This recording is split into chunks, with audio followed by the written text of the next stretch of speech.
जय श्री कृष्ण। आप सभी को ज्येष्ठ मास पूर्णिमा की ढेरों शुभकामनाएं। प्रिय भक्तों, ज्येष्ठ मास की पूर्णिमा का दिन भारतीय सनातन संस्कृति में अत्यंत पुण्यदायक और श्रद्धा से परिपूर्ण माना गया है। इस दिन वट सावित्री व्रत का विशेष महत्व होता है, जिसे सुहागिन महिलाएं अखंड सौभाग्य, पति की दीर्घायु और पारिवारिक समृद्धि के लिए श्रद्धा भाव से रखती हैं। वट वृक्ष जो त्रिदेव प्रतीक माना गया है, जिसकी पूजा करके माता सावित्री की कथा सुनी जाती है, जिन्होंने अपने तप, धैर्य और दृढ़ निष्ठा से यमराज तक को परास्त कर अपने मृत पति सत्यवान के प्राण वापस पाए थे। इस व्रत और कथा श्रवण से स्त्रियों में आस्था, धैर्य और कर्तव्य निष्ठा के भाव जागृत होते हैं। साथ ही पूर्णिमा का दिन चंद्रमा के पूर्ण तेज से भी भरा हुआ होता है, जो मन को स्थिरता, घर को सुख और जीवन को सात्विक दिशा प्रदान करता है। इसीलिए प्रिय श्रोताओं, आज के इस पुण्य अवसर पर हम सभी को व्रत का संकल्प लेकर अथवा कथा श्रवण का संकल्प लेकर सावित्री और सत्यवान की कथा का श्रवण अवश्य करना चाहिए, जिससे जीवन में प्रेम, धर्म और शक्ति का समावेश हो। आइए कथा के शुभारंभ से पहले हम सभी देवी देवताओं का आवाहन करें। सबसे पहले हम विघ्नता गौरी पुत्र गणेश जी का आवाहन करेंगे। हे गौरी पुत्र, हे विघ्न विनाशक, मंगलकर्ता, प्रथम पूज्य श्री गणेश जी, आपके बिना कोई भी कार्य भी देवी देवताओं का आवाहन करें। सबसे पहले बिना कोई भी कार्य विघ्नता गौरी पुत्र शुभ नहीं होता। इसलिए इस पावन कथा के आरंभ में हम सभी आपको सादर आमंत्रित करते हैं। आप हमारी मन, वाणी और श्रवण को पवित्र करें। हे त्रिदेव ब्रह्मा जी, जो सृष्टि के रचयिता हैं, भगवान श्री विष्णु जो पालनहार हैं, और महेश्वर शिव जी जो संहार करता हैं, आप तीनों कृपा कर इस व्रत कथा में पधारे और हमें धर्म, सत्य और शक्ति का ज्ञान दें। हे मां सावित्री, आपके धैर्य, तप और पति परायणता ने स्त्री के त्याग और शक्ति की परिभाषा बदल दी। आज हम आपकी कथा को सुनने जा रहे हैं। हमें आपकी ही तरह श्रद्धा, शक्ति और साहस दें। हे देव, आपका प्रेम और विश्वास ही माता सावित्री का बल बना। आप हमारे जीवन में सत्य और समर्पण का मार्ग प्रशस्त करें। और हे यमराज जी, आप धर्म के दूत हैं, पर हम आपसे प्रार्थना करते हैं, किसी भी सुहागिन का सुहाग ना टूटे, किसी घर में अकाल मृत्यु ना हो, हर स्त्री का जीवन सुखमय हो, उसका परिवार दीर्घायु और स्वस्थ रहे। आपके द्वारा मृत्यु को भी प्रेम और संकल्प से हराया जा सकता है। ये माता सावित्री ने सिद्ध किया है। हम सभी आपको प्रणाम करते हैं। सावित्री और सत्यवान की कथा सबसे पहले महाभारत के वन पर्व में मिलती है, जब युधिष्ठिर महाराज ने मार्कंडेय ऋषि से पूछा था कि हे ऋषिवर, क्या कोई और भी ऐसी स्त्री थी जिसने द्रौपदी जितना कठिन व्रत किया था? तब मार्कंडेय ऋषि उन्हें विस्तार पूर्वक कथा सुनाते हैं, जिसे एक समय महादेव जी ने देवी पार्वती को सुनाया था। कथा के अनुसार मध्य देश के राजा अशुपति ने पत्नी सहित संतान के लिए सावित्री देवी का विधि पूर्वक व्रत और पूजन करके पुत्री होने का वर प्राप्त किया। सर्वगुण संपन्न देवी सावित्री ने पुत्री के रूप में अशुपति के घर कन्या के रूप में जन्म लिया। कन्या के युवा होने पर अशुपति ने अपने मंत्री के साथ सावित्री को अपना पति चुनने के लिए दिया। सावित्री अपने मन के अनुकूल वर का चयन करके जब वापस लौटी, तो उसी दिन देवर्षि नारद उनके यहां पधारे। नारद जी के पूछने पर सावित्री ने कहा, महाराज, द्युमक सेन के पुत्र सत्यवान की कीर्ति सुनकर मैंने उन्हें पति रूप में वर्ण कर लिया है। नारद जी ने सत्यवान और सावित्री के ग्रहों की गणना करके अशुपति को बधाई दी और सत्यवान के गुणों की भूरी भूरी प्रशंसा की साथ ही यह भी बताया कि सावित्री 12 वर्ष की आयु होने पर सत्यवान की मृत्यु हो जाएगी। नारद जी की बात सुनकर राजा अश्रुपति का चेहरा मुरझा गया। उन्हें यह बात जानकर बड़ा दुहक पहुंचा।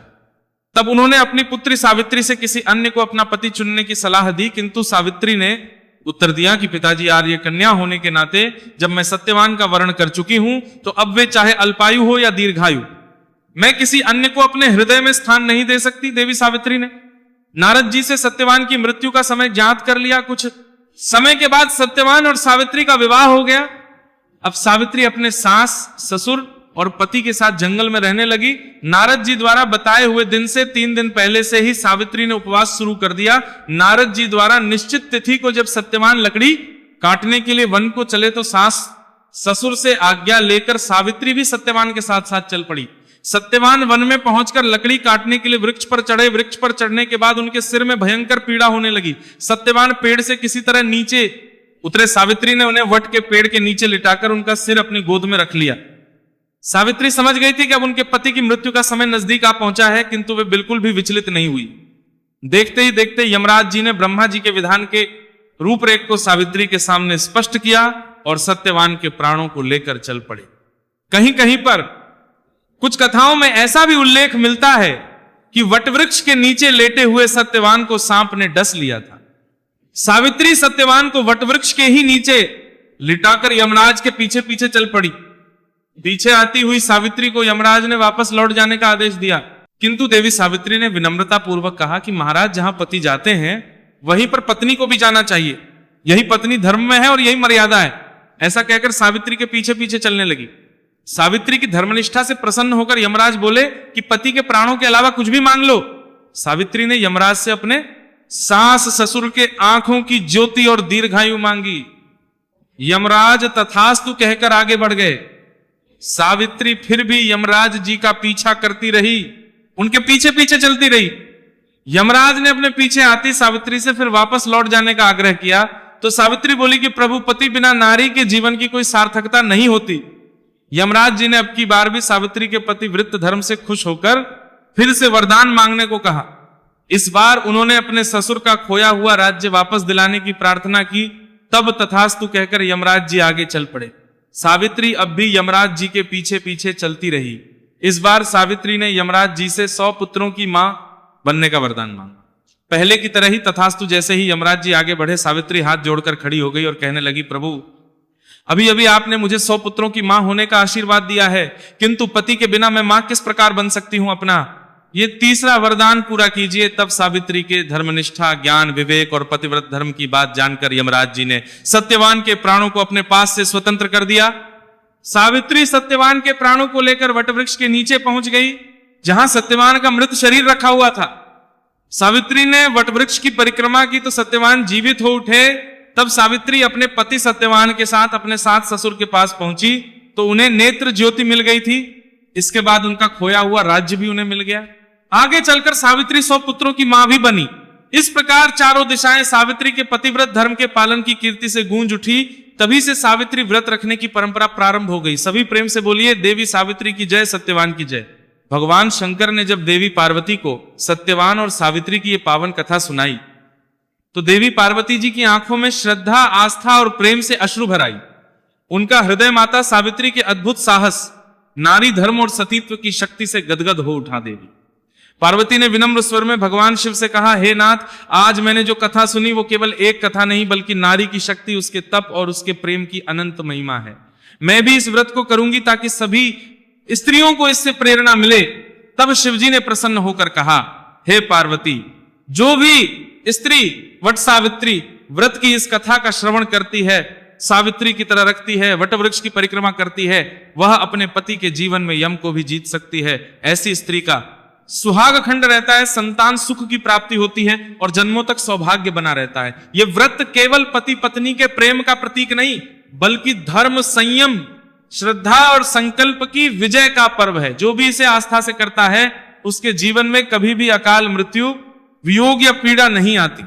इसी विश्वास के, श्रद्धा और कथा के पूर्ण प्रभाव से हम यही प्रार्थना करते हैं कि हर स्त्री का सुहाग अखंड रहे, हर परिवार सुखी रहे और मृत्यु का भय किसी घर की चौखट ना लांघे। माता सावित्री की कृपा से हर किसी की मनोकामना पूर्ण हो, यही इस कथा का सार है। व्रत कथा यही पूर्ण होती है।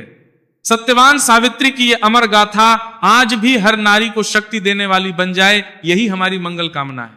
सभी प्रेम से बोलिए, देवी सावित्री की जय, देव सत्यवान की जय। अब जानते हैं वट पूर्णिमा की पूजा विधि के बारे में। वट सावित्री पूर्णिमा के दिन सबसे पहले सुहागिन में लाए प्रातः काल उठकर अपने नित्य कर्म से निवृत्त होकर स्नान करें, शुद्ध हो जाए, फिर नए वस्त्र पहनकर 16 श्रृंगार कर लें। इसके बाद पूजन की सभी सामग्री को किसी डलिया या अदर से थाली में सजा लें।